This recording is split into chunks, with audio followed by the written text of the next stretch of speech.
আপনারা সবাই ঐক্যবদ্ধ একসাথে থাকবেন যেন আমাদের নেতা জনাব তারেক রহমানকে আমরা এই ঢাকা 2 আসনটা উপহার দিতে পারি। ঠিক আছে ভাইরা? বিসমিল্লাহির রহমানির রহিম। আজকে আমাদের হযরতপুর ইউনিয়নের 6 নম্বর ওয়ার্ডে এই সম্মেলনে উপস্থিত সাবেক ডাকসু ভিপি, সাবেক মন্ত্রী, সাবেক এমপি, আধুনিক কেরানীগঞ্জের রূপকার, বিএনপি চেয়ারপারসনের উপদেষ্টা জনাব আমানুল্লাহ আমান, ভাই আমার হাতে লাড়া দেন না, আমাদের কেরানীগঞ্জ মডেল থানার সভাপতি, বিএনপি এবং অঙ্গ সহযোগী সংগঠনের শ্রদ্ধেয় নেতৃবৃন্দ, আমাদের হযরতপুর ইউনিয়নের বিএনপি এবং অঙ্গ সহযোগী সংগঠনের শ্রদ্ধেয় নেতৃবৃন্দ, উপস্থিত শ্রদ্ধেয় মুরব্বীগণ, শ্রদ্ধেয় মা বোনেরা, প্রিয় ছোট ভাই বোনেরা এবং উপস্থিত বিভিন্ন ইউনিয়নের অঙ্গ সহযোগী সংগঠনের বিএনপি নেতৃবৃন্দ, আপনাদের সবাইকে আসসালামু আলাইকুম। প্রথমত ঈদ মোবারক। ঈদ ভালো হয়নি মনে? ঈদ মোবারক। ঈদ ভালো হয়েছে? জোরে বলেন ঈদ মোবারক। আলহামদুলিল্লাহ, আলহামদুলিল্লাহ। দীর্ঘ 16টা বছর পর পুরা বাংলাদেশের মানুষ শান্তিতে একটা ঈদ পালন করলো, কি ঠিক কিনা? আপনারা জানেন যে আমাদের সাথে এখানে মঞ্চে অনেকজন আছেন, সামনে যারা আছেন আমাদের বিএনপি পরিবারের, যারা এই বিএনপি প্রতিষ্ঠাকালীন সময় থেকে যারা দলের জন্য শ্রম দিয়েছে, কষ্ট করেছে, অনেকজনই আমাদের মাঝ থেকে আজকে চলে গিয়েছে। তাদের সবার আত্মার মাগফিরাত কামনা করছি এবং যারা অসুস্থ, যারা আমাদের মাঝে উপস্থিত হতে পারেনি, তাদের সুস্থতা কামনা করছি। ভাইয়েরা, মা বোনেরা, আপনাদের কাছে আমার একটা প্রশ্ন, যে বাংলাদেশের ইতিহাসে যতগুলা ক্রান্তিকাল সময় গিয়েছে, যতগুলা কঠিন সময় গিয়েছে, কোন পরিবারটি প্রত্যেকটা বার মানুষের পাশে দাঁড়িয়েছে? কোন পরিবার? জিয়া পরিবার। আপনারা দেখেন 1971 সালে যখন মানুষ সিদ্ধান্তহীন, দিক বেদিক বুঝতেছে না কি করতে হবে, তখন কালুরঘাট বেতার কেন্দ্র থেকে চট্টগ্রামে 1971 সালে শহীদ রাষ্ট্রপতি জিয়া রহমান স্বাধীনতা ঘোষণা দিয়েছিল না? তারপর ওই স্বাধীনতার ঘোষণার পর সশস্ত্র সংগ্রাম শুরু হলো না? তখন মুক্তিযুদ্ধ শুরু হলো।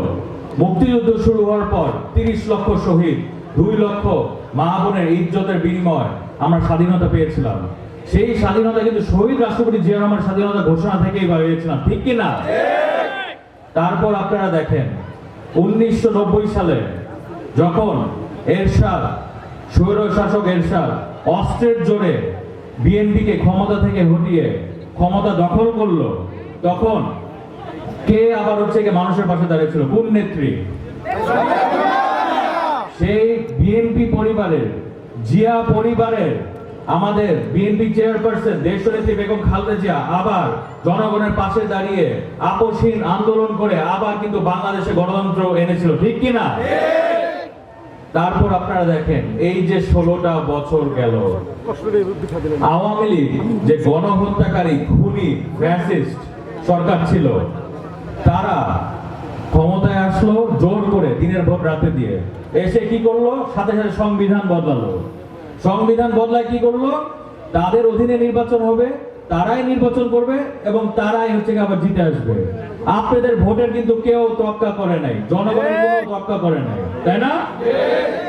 তাদের শক্তি কি ছিল? অস্ত্র, গুন্ডামি, চাঁদাবাজি। কিন্তু জাতীয়তাবাদী দল বিএনপির আমাদের শক্তি কি? জনগণ। জনগণই হচ্ছে কি আমাদের সবচেয়ে বড় শক্তি।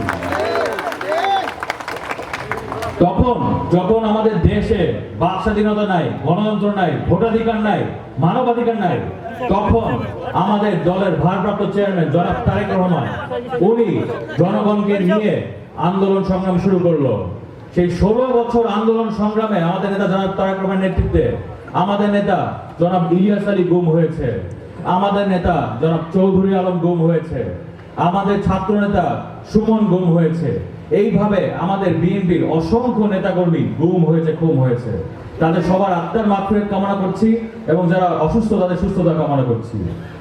এই যে 16 বছর আন্দোলন আমাদের নেতা জনাব তারেক রহমানের নেতৃত্বে, সেই 16 বছরের আন্দোলনের পরই সমাপ্তি ঘটে ছাত্র জনতার আন্দোলনের মধ্য দিয়ে, যেখানে হাজার হাজার ছাত্র জনতা শহীদ হয়, কি ঠিক কিনা? সেই আন্দোলনে একদম ছোট শিশু থেকে শুরু করে বিভিন্ন শ্রেণী পেশাজীবীর মানুষ, নারী পুরুষ থেকে শুরু করে বৃদ্ধ মানুষকে গুলি করে খুন করে হত্যা করেছে না? আপনাদের কাছে আমার প্রশ্ন, একটা দল যারা মুক্তিযুদ্ধ নিয়ে কথা বলতে বলতে মুখে ফেনা বের করে ফেলে, যারা গণতন্ত্র নিয়ে এত কথা বললো 16টা বছর, সেই দল নিজেদের দেশের মানুষকে কিভাবে খুন করে হত্যা করে? এটা কি পারে? তারা কি ধরনের রাজনীতি করে যারা নিজেদের দেশের মানুষকে খুন করে হত্যা করে, তাই না? অতএব এই ধরনের শিশু হত্যাকারী, মানুষ হত্যাকারী, এই ধরনের গণহত্যাকারী দলের ইনশাআল্লাহ বাংলাদেশের মাটিতে বিচার হবে ইনশাআল্লাহ। আপনারা জানেন এই যে দীর্ঘ 16টা বছরে আমাদের মঞ্চে যারা বসে আছে, আমার পিছে, বামে, ডানে, সামনে, আমার মহিলা নেতৃবৃন্দ, আমার শ্রদ্ধেয় মুরব্বীগণ, আপনারা 16টা বছরে কিভাবে আপনাদের নামে মিথ্যা মামলা, হয়রানি, পারিবারিকভাবে আর্থিকভাবে ক্ষতিগ্রস্ত করেছে, মামলা, হামলা, হুলিয়া, ঈদের দিনটা ঠিক মতো পালন করতে পারবেন নাকি এতটুকু অনিশ্চয়তা ছিল, কি ঠিক ছিল না? এই ধরনের অন্যায় অবিচারের মধ্য দিয়েও আপনারা যে আমাদের দলের সাথে ছিলেন দুর্দিনে, এখন আছেন, ভবিষ্যতে থাকবেন, এই জন্য আপনাদের প্রতি আমি সম্মান জানাচ্ছি। এবং আপনারা যে কেউ দল ছেড়ে যান না এত কষ্টের পরও, এই জন্য আপনাদের প্রতি আমি শ্রদ্ধা জানাচ্ছি। আপনারা এই দীর্ঘ 16টা বছরে এক একজন এক এক ওয়ার্ড থেকে যারা নেতৃবৃন্দ আপনারা হচ্ছে দায়িত্ব পালন করে দলের জন্য শ্রম দিয়েছেন, কষ্ট করেছেন, কারাগারে গিয়েছেন, আপনারা দুর্দিনে ছিলেন, এখন আছেন এবং ভবিষ্যতে এই যে ঢাকা 2 আসন, হযরতপুর ইউনিয়ন, কেরানীগঞ্জ, আপনাদের পরামর্শে যেখানে যেই ধরনের উন্নয়ন লাগবে আপনারা আমরা মিলে একসাথে করবো ইনশাআল্লাহ। আপনারা জানেন যে আমাদের নেতা জনাব তারেক রহমান 31 দফা দিয়েছে, এটার ব্যাপারে সবাই জানেন? 31 দফা। এই যে সংস্কার নিয়ে কথা বলেন অনেকজন, এই সংস্কার কিন্তু আমাদের নেতা জনাব তারেক রহমান আরো 1.5 বছর আগে দিয়েছে। ওই 31 দফার মধ্যে আছে যে একজন ব্যক্তি 2 বার প্রধানমন্ত্রী হতে পারবে না। এটা আমাদের নেতা জনাব তারেক রহমানের ফিউচারিস্টিক চিন্তা ভাবনা, যে বাংলাদেশে গণতন্ত্র কিভাবে সুন্দরভাবে রাখা যায়। তারপর ওই 31 দফার মধ্যে আরেকটা দফা আছে, যেটা হচ্ছে কি একটা পরিবার কার্ড আমরা ইনশাআল্লাহ বিএনপি দেশ পরিচালনা করলে আমরা দিব। পরিবার কার্ডটা কিন্তু আমার পুরুষ ভাইদের নামে হবে না, প্রত্যেকটি পরিবারে হবে আমাদের বাংলাদেশে, কিন্তু পরিবার কার্ডটা পুরুষ ভাইদের নামে হবে না, ওটা আমার মা বোনদের নামে হবে। ওই প্রত্যেকটি পরিবারের জন্য ওই পরিবার কার্ডটা, ফ্যামিলি কার্ড, ওটা মা বোনদের নামে হবে এবং সেই পরিবারের মা, বোন, ওয়াইফ বা হচ্ছে গিয়ে বয়স্ক যে নারী আছেন তার নামে হবে, নারীর নামে হবে, সোজা কথা। এখন ইনশাআল্লাহ আল্লাহর ইচ্ছায় আপনাদের সহযোগিতায় আমরা দেশ পরিচালনা করলে ওই পরিবার কার্ড দিয়ে আপনারা খাদ্য সামগ্রী দিতে পারবেন, ঠিক আছে? কি মা বোনেরা কি খুশি? হ্যাঁ, মনে রাখবেন আমাদের কাজ, বিএনপি জাতীয়তাবাদী দলের কাজ হচ্ছে কি জনগণকে খুশি করা, জনগণের সেবা করা, জনগণের কাজ করা, জনগণের পাশে থাকা, এবং আমাদের দলের রাজনীতি হচ্ছে কি জনগণের উন্নয়ন ঘটানো। অতএব আপনারা সবাই আমাদেরকে সহযোগিতা করবেন যেন আমরা সুন্দরভাবে এই দেশকে আমাদের নেতা জনাব তারেক রহমানের নেতৃত্বে এগিয়ে নিয়ে যেতে পারি, ঠিক আছে? এই 31 দফায় আরেকটা দফা আছে যেটা গুরুত্বপূর্ণ। আমরা ইনশাআল্লাহ আপনাদের সহযোগিতায় আল্লাহর ইচ্ছায় আমরা দেশ পরিচালনা করলে, আমরা বিএনপি ক্ষমতায় আসলে প্রত্যেকটি পরিবারের জন্য পুরো বাংলাদেশে এবং আমার হযরতপুর ইউনিয়নে, কেরানীগঞ্জে, ঢাকা 2 আসনে প্রত্যেকটি পরিবারের জন্য আমরা বিনামূল্যে স্বাস্থ্য সেবা নিশ্চিত করবো ইনশাআল্লাহ।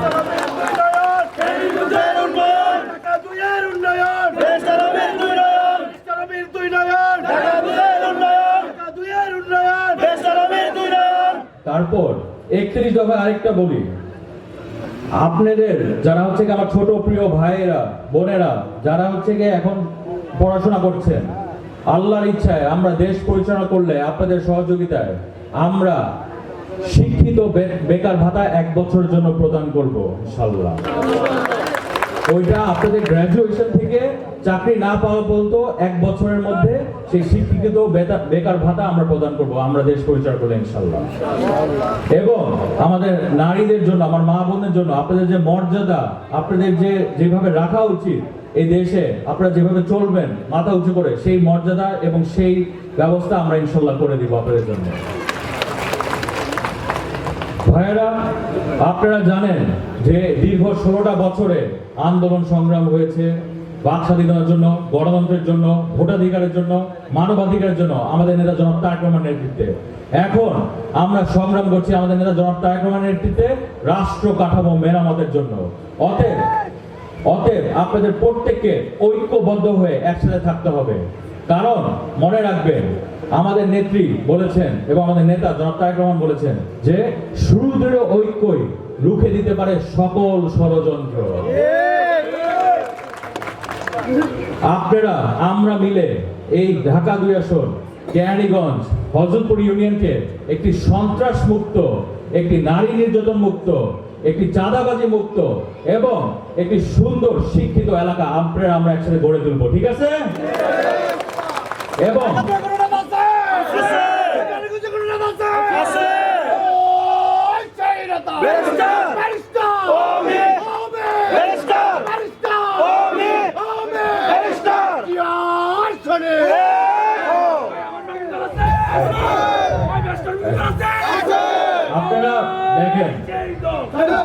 আপনারা দেখেন যে এই যে হযরতপুর ইউনিয়ন, আমরা যখন ছোটবেলায় আসতাম পানি ভরে যেত না, রাস্তাঘাট ছিল, ট্রলার দিয়ে আসতাম।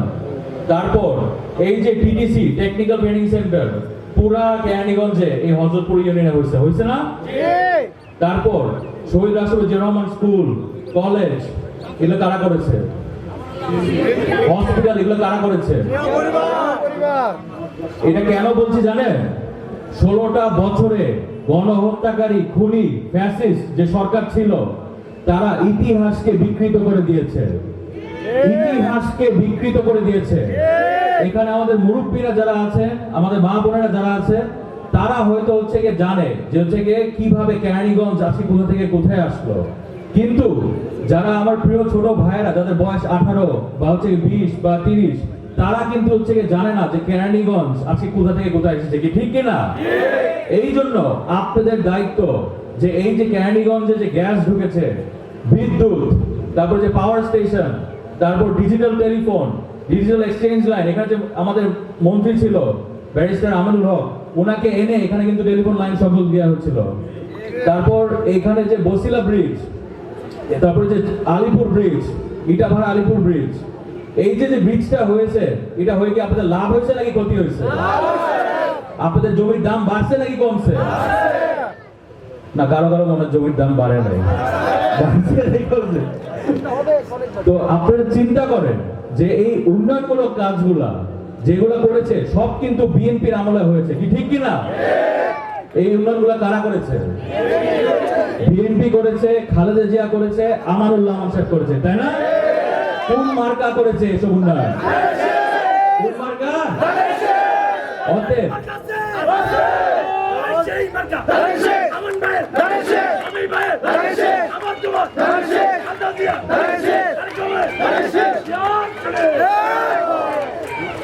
অতএব মা বোনেরা বসা, ধন্যবাদ। আপনারা দেখেন তারপরে যে জিঞ্জিরা বাবুবাজার ব্রিজ, ইটাভাড়া আলিপুর ব্রিজ, তারপর বসিলা ব্রিজ, তারপর এই যে রাস্তাঘাট, স্কুল, কলেজ, মসজিদ, মন্দির, মাদ্রাসা, তারপর বিদ্যুৎ, গ্যাস, পানি, এইগুলা সব কিন্তু বিএনপির আমলে হয়েছিল, কি ঠিক কিনা?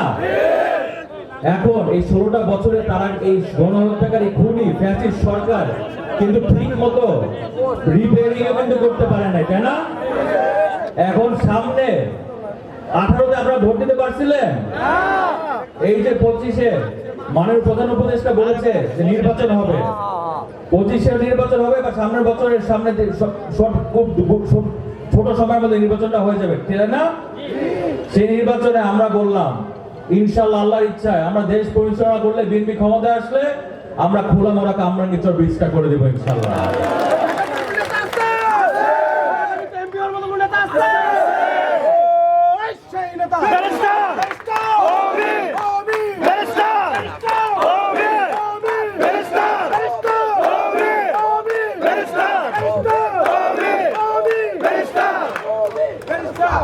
তারপর আপনারা দেখেন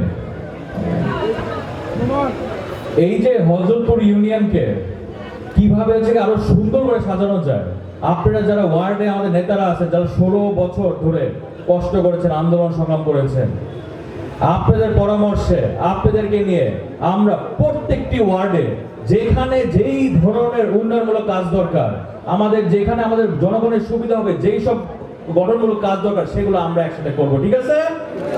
এই জন্য সবাইকে ঐক্যবদ্ধ হয়ে একসাথে থাকতে হবে। কি থাকবে সবাই ঐক্যবদ্ধ হয়ে? হাত উঠে দেখান, ঐক্যবদ্ধ থাকবেন। ধন্যবাদ, ধন্যবাদ। আপনারা জানেন আমাদের নেত্রী, সাবেক 3বারের প্রধানমন্ত্রী দেশের নেত্রী বেগম খালেদা জিয়া, উনাকে মিথ্যা মামলা দিয়ে, মিথ্যা সাজা দিয়ে কিভাবে অত্যাচার করে জেলে রেখেছিল, তাই না? তখন দেশে আইন বিচার বলে কিছু ছিল না, কিন্তু আল্লাহর রহমতে উনি এখন চিকিৎসার জন্য দেশের বাইরে আছেন। আপনারা সবাই দোয়া করবেন যে উনি সুন্দরভাবে বাংলাদেশে ফিরে আসতে পারেন, ঠিক আছে ভাইরা? এবং আমাদের নেতা জনাব তারেক রহমান, উনি যেভাবে দিন রাত পরিশ্রম করে আমাদের দলের জন্য, আমাদের বাংলাদেশের মানুষের জন্য কিভাবে এই বাংলাদেশটাকে সুন্দর করে ঢেলে সাজানো যায়, প্রত্যেকটি নাগরিক যেন তাদের অধিকার ঠিক মতো পেতে পারে এবং প্রত্যেকটি নাগরিক যেন মাথা উঁচু করে দাঁড়াতে পারে, সেই জন্য উনি দিন রাত পরিশ্রম করে যাচ্ছেন। আপনারা সবাই ঐক্যবদ্ধ হয়ে একসাথে থাকবেন যেন আমাদের নেতা জনাব তারেক রহমানকে আমরা এই ঢাকা 2 আসনটা উপহার দিতে পারি, ঠিক আছে ভাইরা? এখন সামনে আমার বাবা আমারুল্লাহ আমান সাহেব, উনি তার যে অসমাপ্ত কাজগুলো আছে ওগুলা পূরণ করার জন্য আপনাদের সবার সহযোগিতা আমার প্রয়োজন। আপনারা কি আমাকে সহযোগিতা করবেন? 2 হাত তুলে দেন, আমাকে সহযোগিতা করবেন। ধন্যবাদ, ধন্যবাদ। আপনারা দেখেন হযরতপুরে, আমি আপনাদের হযরতপুরের কৃতি সন্তান, হযরতপুরের ছেলে।